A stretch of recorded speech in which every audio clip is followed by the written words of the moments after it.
Terima kasih Bapak atas kasih-Mu, terima kasih atas anugerah-Mu. Kami akan memulai pembelajaran kami dari awal hingga akhirnya. Kau berikan kami kepandaian, kecerdasan, daya ingat dari surga turun atas kami hingga kami dapat memahami, mengerti materi apa yang akan disampaikan oleh Bapak Ibu Guru kami. Terima kasih Bapak, dalam nama Tuhan Yesus, haleluya, amin.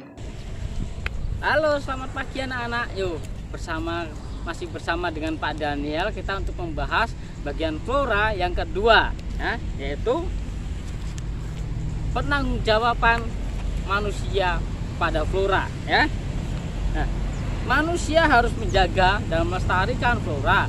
Ya, karena apa? Karena untuk kelangsungan kehidupan kita ya sepanjang hari.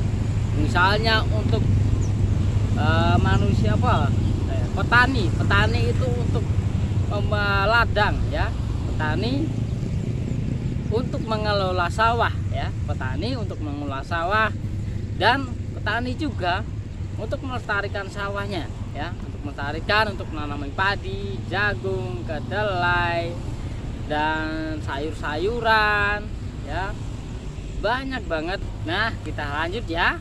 Oke, kita lanjut mengenai flora.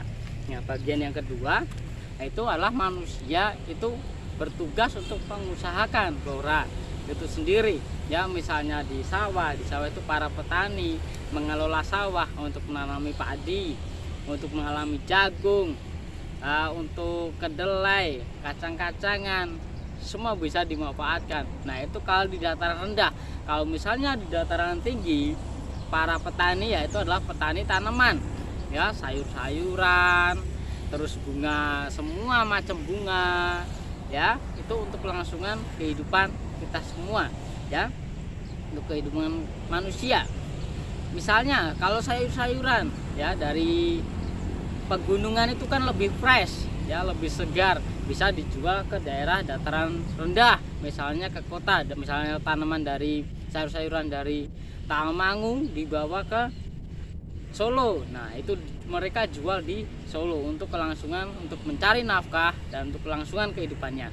Nah, kalau misalnya petani yang ada di desa tadi ya, itu membawa padinya jadi beras kan, udah jadi beras dijual, mereka dijual juga ke daerah Solo ya, karena pusatnya kan paling dekat dari desa itu ada yang, kalau dari tempat kita kan Solo dia kan paling kota.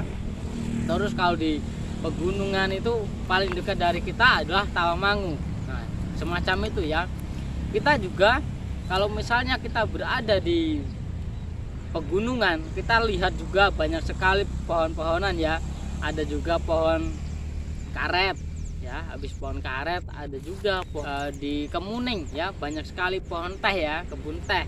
Ya, karena itu manusia itu mengusahakan lahan selebar itu digunakan untuk menanam pohon teh ya, untuk kebun teh. Kalau dilihat, kita bisa melihat, kita bisa berfoto-foto di sana ya, kita bisa melakukan video di sana. Itu karena bagus pemandangannya, itu karena mereka memiliki akal budi supaya mereka dapat melestarikan dan menjaga alam. Nah, manusia yang dipekerjakan untuk mengelola tanah untuk ditanaman tumbuhan dan menghasilkan bahan pangan sebagai untuk kehidupan kita ya, untuk kelangsungan kehidupan kita, itu adalah petani ya. Pemerintah Indonesia juga mengupayakan yang pertama menanam pohonan secara massal ya, yaitu saat ada tanaman atau di gunung longsor, nah tanamannya itu kan pasti ada yang roboh kan. Nah, karena dari itu di wilayah Indonesia kita ya, pemerintah Indonesia mengadakan menanam tanaman 1000. Nah, terus membudayakan atau membibit secara cuma-cuma ya, mengasih bibit kepada masyarakat secara cuma-cuma untuk ditanam ya, tumbuhannya untuk ditanam supaya dapat melestarikan atau menumbuhkan tanaman sebanyak mungkin ya. Juga mendirikan cagar alam, misalnya tadi tumbuhan atau tanaman hutan lindung, yaitu hutan karet yang ada di Tawangmangu ada, terus alas karet juga ada juga hutan cemara di Tawangmangu juga ada. Itu mereka semua itu adalah cagar alam yang untuk hutan lindung. Nah, supaya hewan-hewan di situ juga bisa tersedia kehidupannya dan oksigennya, dan untuk biar tidak terjadi longsor. Nah, bagian tanaman yang dapat dimanfaatkan manusia adalah akar.